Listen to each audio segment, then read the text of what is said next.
Before I start this presentation, it feels important to acknowledge and name my identities to provide just some context to explain the position from which I experience the world and from which I'm approaching this presentation. So I am a white, heterosexual, cis, Jewish woman. May be obvious to many of you as I name some of these identities that I hold a lot of privileged identities. And as is often the case with privilege, I really did not become aware of what this term was, what it meant, until my 20s. And it's really been a journey since then to continue to learn and grow. And shame and guilt has been part of that journey. And so learning how to manage and deal with and tolerate and breathe through these tough emotions is really necessary to be able to keep putting one foot in front of the other. Again, it may be obvious to some of us why this is important. For me, there are personal reasons, just personal values of as a human and wanting equity and freedom and justice for my fellow humans, and then a professional obligation and ethical obligation as a mental health professional. Research shows that racism and oppression kills individuals. It has very serious consequences, and it is my professional obligation to educate myself, keep becoming more culturally competent, and keep growing in this regard. And then as an Iowa State employee, upholding the values inherent in the community of care to promote a community that is equitable for all of us is also part of my guiding values. So I'm going to try not to dive too deep into defining terms. There are a lot of resources, books, videos out there from folks and individuals of color, folks with marginalized identities, from their experiences, from their scholarship, that will do a better job than I can explaining and describing these topics. And that slide will be at the end of this presentation to give you an idea of some places to start. But just to make sure we're on the same page, to provide a definition when I'm talking about privilege, what I mean, I'm referring to this idea of or this reality of unearned advantages that are conferred on some social identities in our culture, but not others. And so our society is built to validate, normalize, uphold certain identities as kind of the quote-unquote norm or the status quo. And when we hold those identities, life is easier for us than when we don't hold those identities. And so it's the idea that I can walk into a store and when I get Band-Aids, the quote-unquote skin color Band-Aid, it's the skin color that matches my skin color. Or growing up, or currently when I go to the movies, the romantic couple portrayed in the movie is more times than not reflects my sexual orientation. When I walk into a building, it was made for someone's body who has my body's ability. The elevator's out, I find the stairs, and it's not an issue. So these are just a couple examples of what I mean when I talk about privilege. We have many different identities: religious identity, racial identity, gender identity, and so we can hold both privileged and oppressed identities. So if I have privilege in one area, it's not to say I have privilege in all areas. To say I hold a lot of privileged identities is not to say I've never gone through hardship, I've never had to overcome obstacles. It just means I did not have to overcome obstacles in that specific area. I may have grown up in poverty and had to deal with a lot in my life, but the things I had to deal with were not specific barriers because of my racial identity, which is white. Learning about privilege, especially when you're someone who holds a lot of privilege, or if you're learning about privilege within an identity that you do hold privilege, it can trigger a lot of strong emotions. There are many layers to this onion, learning about what it means to have privilege and how that works and functions in our society. So it's really something that we're never done learning. It's a lifelong journey. And so educate yourself. There's slides at the end that have more information, places to start. And this is just the very, very tip of the iceberg, what I am describing right now. There was a study done back in 2008 that shed some light on common reactions that are associated with when there's someone who holds privilege and that privilege is brought up in a social setting. In this study, researchers manipulated privilege, and so they granted privilege to some participants but not others. And the privilege status was not related to any actual social identity someone held. And so they did not reflect the privilege a participant may or may not have experienced in the outside world. In the context of this study, the privilege or power they gave to some participants but not others was the ability to distribute research credits. So they could decide how they wanted to distribute the credits, and there was a finite number of credits and not enough to give to everyone, so it was a valued commodity. The researchers asked participants, after they had divided up these groups and given power privilege to some but not others, they brought the groups of participants together for a group dialogue and asked them what they preferred to talk about within the group dialogue. The participants who had the privilege and the power identified wanting to just focus on commonalities between the two groups. They did not want to discuss the power differential. And those who did not have the power, the participants, the less privileged group, specifically wanted to talk about the power differential.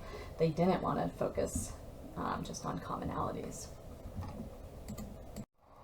The findings from the study that I talked about in the previous slide reflect what researchers have found in just common behavioral patterns in actual dialogues in which the topic of privilege is brought up.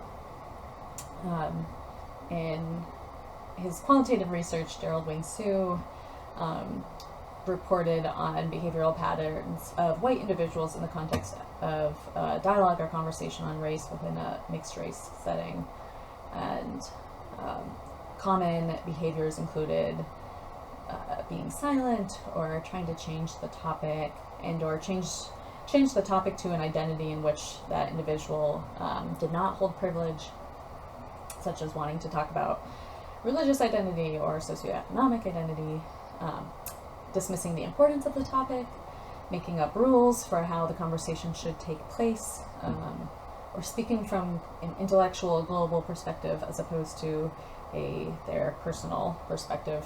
This is one I am guilty of doing.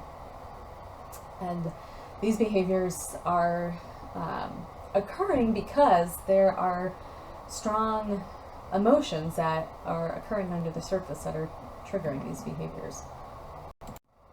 So the same researcher that I talked about in the previous slide, Gerald Wing-Sue, then interviewed white individuals, after they had been in a classroom or a dialogue in which race was brought up, and asked them what was going on below the surface for them that kind of explained their behavior in the dialogue. And these participants listed several fears that they had that come up specifically in conversations on race.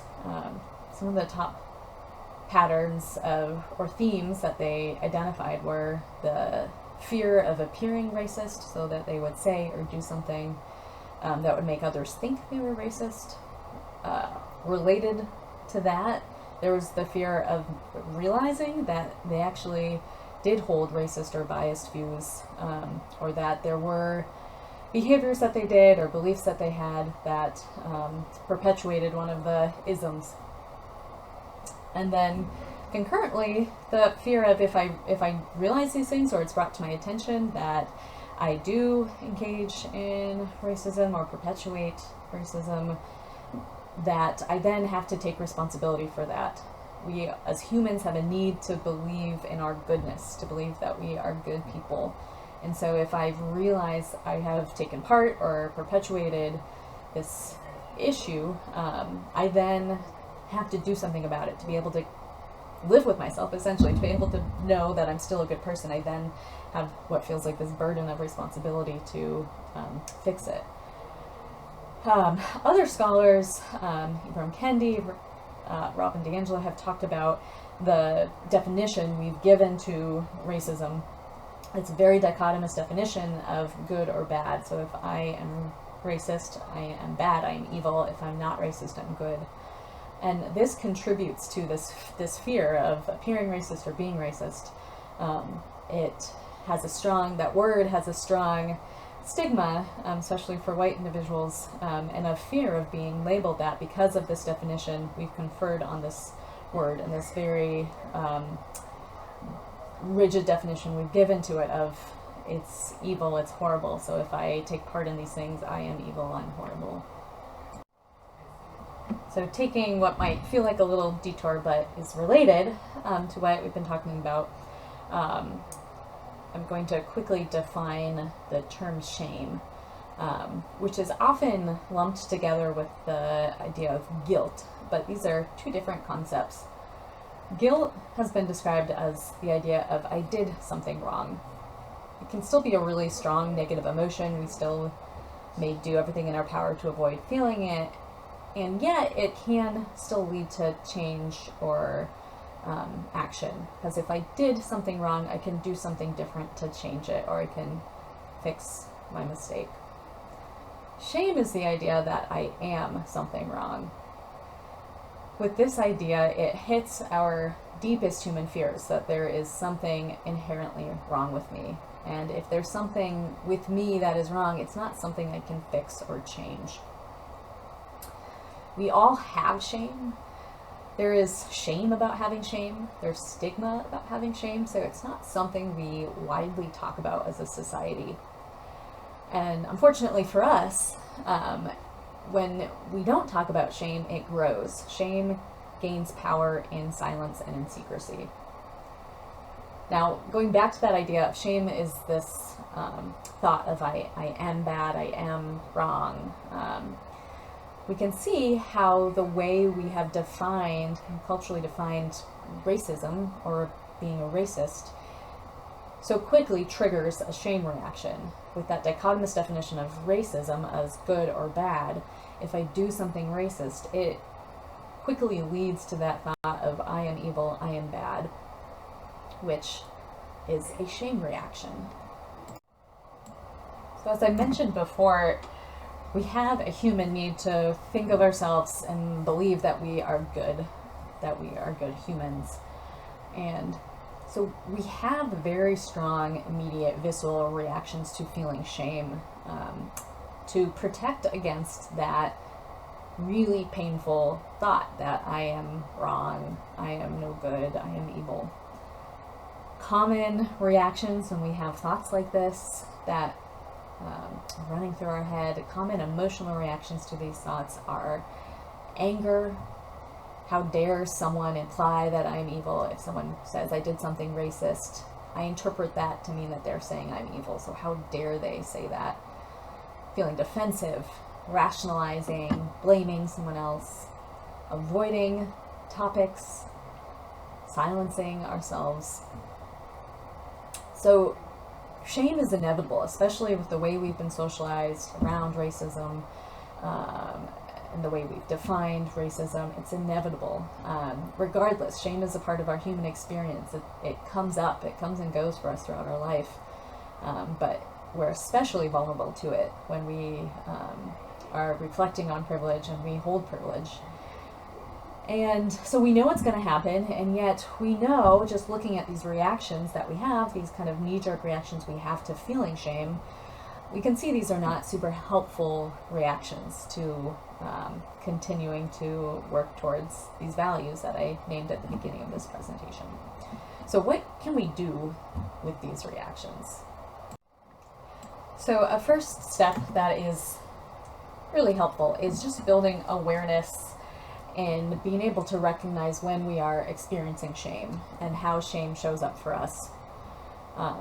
For some of us, when we feel ashamed or we feel shame, we have a quick anger response. We want to hurt the person who made us feel shamed. We want to make them feel what we're feeling. Some of us, we want to hide. We lower our head, we run away. We don't want people to look at us because we feel that shame or that feeling of being wrong in some way. There's likely physical reactions we're having, whether we're aware of them or not. We can become aware of them. So when I think about feeling shame, do I notice a tightness in my chest? Do I get a pit in my stomach? Does my face get hot? What are the physical reactions that come up for me? What thoughts do I have? Are they thoughts of, do I notice the thoughts of, I'm evil, I'm bad, or whatever it is that might come up? Are they more thoughts directed towards others? How dare that person accuse me of this thing, accuse me of being racist or sexist, whatever it is? What feelings do I have? And what reflexes do I notice for myself? So just getting familiar with our reaction with shame. What are the red flags? If I'm noticing I'm wanting to make someone feel what I'm feeling, if I want revenge, this might be my go-to shame reaction. And so I can become more aware, and I can catch myself if I notice that reaction coming up for me. I can say, oh, I think I'm having a shame reaction right now. Or if I'm finding myself wanting to run away and I'm having a lot of self-critical thoughts, oh, this is a shame reaction. I think it's a shame voice that's going through my head right now. So there are things that we can do to mitigate our shame reactions or to lessen the power that shame has over us. Like I said before, shame gains power in silence and secrecy. So one of the most effective ways to loosen its grip on us is to talk to someone, to share our reaction of shame. If I have this fear that there's something deeply wrong with me, and I can share that with another human being who can say, I get that, or I experience that too, it greatly decreases that feeling of isolation, or I am unique and in my horribleness, whatever it is our brain is telling us in that moment. Being careful or intentional about who we share with, especially in the context of shame that might be triggered from a privilege, a response to our own privilege, or making a mistake, or realizing we're perpetuating one of the isms in some way. So finding someone who won't just let us off the hook, or someone who we're not going to be triggering their own privilege shame reaction, and who won't want to avoid the shame. So someone who can hold that space for us to process it. Being intentional about checking in with someone before we just start sharing about our shame reaction, especially if we hold different social identities or different levels of privilege. If I'm needing to process a shame reaction related to one of my privileged identities, and I go to a friend who doesn't hold that same identity or holds a marginalized identity, being sensitive to checking in with this individual. Are they able? Are they willing? Is it good for them? Okay for them to hold that space for me? And if they say no, if they have a boundary, being able to respect that and keep an eye on my shame reaction to that I can respect others' boundaries, and keep an eye on if my shame gets loud or yells at me in those moments. If there's no one in our life who we can really identify, finding a good therapist who is able to hold this, who has experience talking about privilege and these things and could hold that space for us, is another helpful option. One concept that can be helpful when we're thinking of ways to mitigate shame reactions is a concept called growth mindset. So we've got growth mindset and we've got a fixed mindset. Shame fits within a fixed mindset. So this is the idea that, or the belief we have, that our skills, our abilities, our intelligence is static. It's something that we're stuck with a level at birth and we can't change it. It can't get better. And so when we approach things from this mindset, we have the goal to not look dumb, the goal to not look racist, to look like we're skilled in an area, to hide our shortcomings. We don't want people to see maybe I am racist or unskilled or ignorant in this area. And so I'm going to try to say the right thing and then back out of the situation quietly. With this mindset, when we see things that are challenging, we give up because we think, what is the point? I'm not going to get better. I'm stuck with the level of awareness or knowledge or intelligence that I have right now, so why try? And it's this feeling that our path to success is out of our control, and so we can't change it. A growth mindset is the idea that our skills, our abilities, our awareness, our intelligence are things that can be developed. We can get better, we can grow. And so we see experiences as learning opportunities. And when things are challenging, we're more likely to persist because we believe that growth is on the other side. We believe that the more effort we put in, the more likely we will have success, or we will grow, or we will develop our awareness. So using a rubber band as an analogy to complement this idea of the growth mindset, if we think of the rubber band, it represents our